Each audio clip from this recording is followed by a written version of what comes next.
first episode, Psychosis, is pretty much what it sounds like. It's the onset of psychosis in a person as the symptoms are presenting themselves when it's never been present before. First episode Psychosis is gaining a lot of attention because there are more and more programs in place that are specifically geared towards treating people who are in their first episode of psychosis to give them a better prognosis. It's proven that the duration of untreated psychosis is related to a poorer outcome of the illness, whereas early intervention and reduced duration of untreated psychosis yields better results in remission and recovery. So treating first episode psychosis is huge, and it can drastically affect how severe your condition can go on to become, and also the brain damage involved. It's actually been discovered that psychosis can result in structural brain damage due to the neurotoxicity that it causes in the brain. And this is associated with a loss of acquired cognitive abilities. So this affects your logic and reasoning, language, critical thinking and problem solving, quantitative skills, abstract thinking and communication, learning and information seeking, emotional intelligence, and on and on and on. After my first episode of psychosis, I didn't have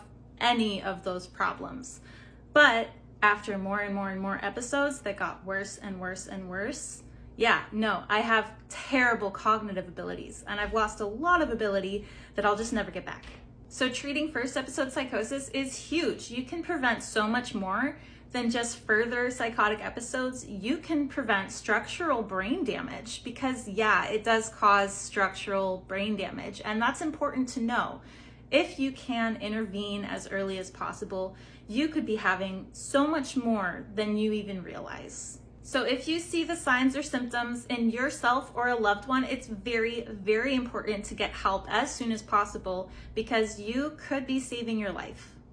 Delusions are fixed false beliefs despite evidence to the contrary, meaning that a person holds such a strong belief within themselves that even when presented with proof that it's not true, they will still firmly believe it. Delusions can seem really simple, like believing that you are, say, the president, which I guess could be understandable because that's something within like logical thinking, but there are also beliefs that you might not even expect. I want to tell you about two very different but related delusions, which are the Cagrat delusion and the Fregoli delusion.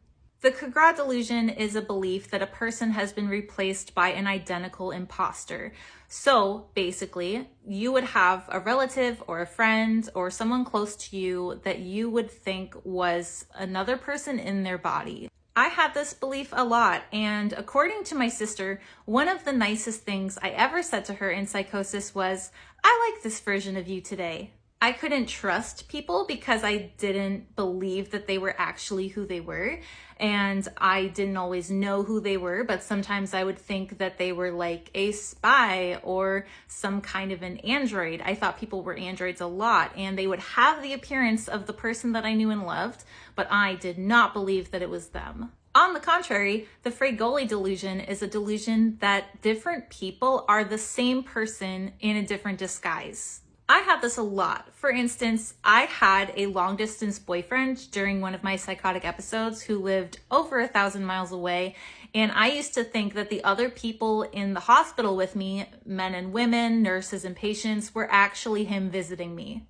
I believed that anyone who had the same color eyes as him was actually him, and the only way I could tell who it was by looking deeply into their eyes, which made for a lot of awkward, long eye contact moments with other people. And this was true of other people too. I would think that random strangers were people that I knew who had just swapped bodies to come give me a message or check in on me or spy on me. So those are just a couple of delusions for you to learn about today, or maybe you're well familiar with them because you've experienced them yourself. Psychosis is really a fascinating condition to learn about because it is truly the furthest reaches of your mind, and your mind is capable of so much.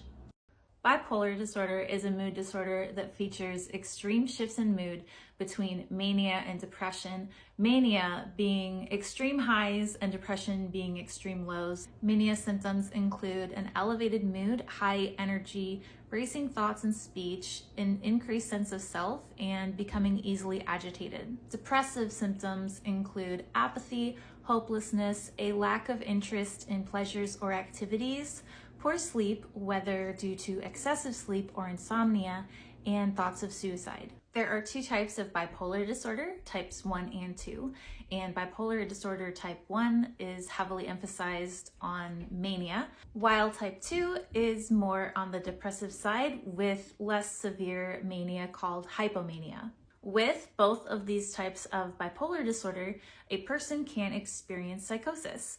Not everyone with bipolar disorder will experience psychosis, and typically the episodes are short-lived. Now, it sounds a lot like schizoaffective disorder, and they are both mood disorders with psychosis. So what's the big difference here? Well, the difference would be the psychotic features, which would be bipolar with psychotic features. There are two types of psychosis involved with bipolar disorder, or rather features, and these features are congruent features and incongruent features. This means that the psychotic symptoms are either amplifying your mood before a manic or depressive episode, which would be congruent feature, or they would be contradicting your mood before a manic or depressive episode, which would be the incongruent feature. And sometimes both features can happen in the same episode. So let's explore that further. Mood congruent features are symptoms of psychosis that reflect your moods, beliefs, or current bipolar episode of mania or depression. And this can look like, with mania, delusions of grandeur and feeling like very inflated as you might in mania, while in a depressive episode, these psychotic symptoms might look more like feelings of guilt or worthlessness, and also persecutory delusions of being followed or harmed and extreme paranoia. Now, mood incongruent features are psychotic symptoms that are in opposition to your current mood. So the psychotic symptoms associated with the mania or depression are essentially flipped, meaning that the depression, which normally would make a person feel guilty and worthless in their psychosis, would actually give them, for instance, delusions of grandeur. Kind of the opposite. So I hope that gives you some insight into bipolar with psychotic features. Again, people with bipolar don't all necessarily experience psychosis, but with both bipolar type 1 and 2, it's possible. And there are people who share this diagnosis, both with psychosis and a mood disorder of bipolar. There are differences between schizophrenia, schizoaffective, and bipolar with psychotic features, but at the end of the day, they all fall on the schizophrenia spectrum, which is something that I'll probably talk more about in the future. If you're interested, just let me know. What is blip psychosis? If you think of a blip as a brief period of time, like a blip of a second, it's easy to remember that blip psychosis is essentially a short-lived psychotic experience. Blip stands for brief limited intermittent psychosis, which is a definition for individuals who are at an ultra-high risk, UHR, for psychosis. Blips identify as a group of young people who have a history of fleeting psychotic experiences that are resolved within a week without the use of antipsychotics.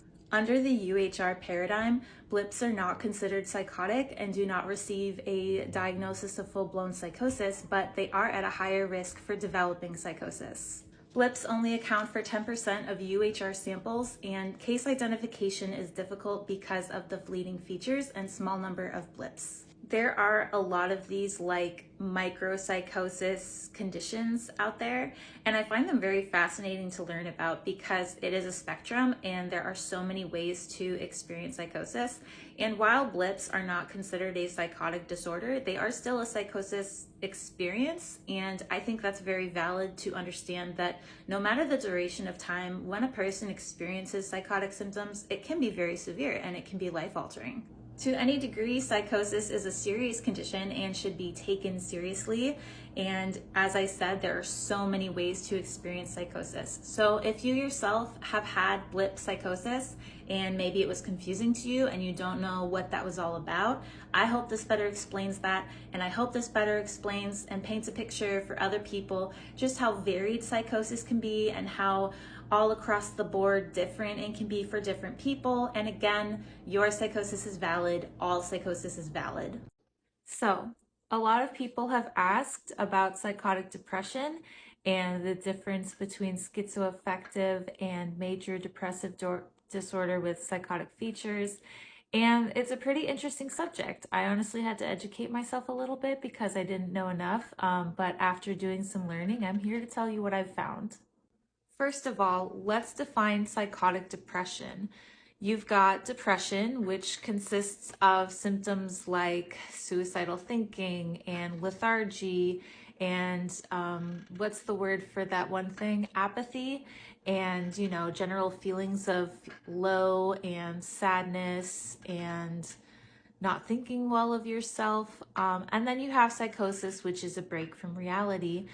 When you have both depression and psychosis, basically the psychotic symptoms of hallucinations and delusions reflect the depressive symptoms. And this can look a lot like persecutory delusions, of being followed, being preyed upon, someone sabotaging you.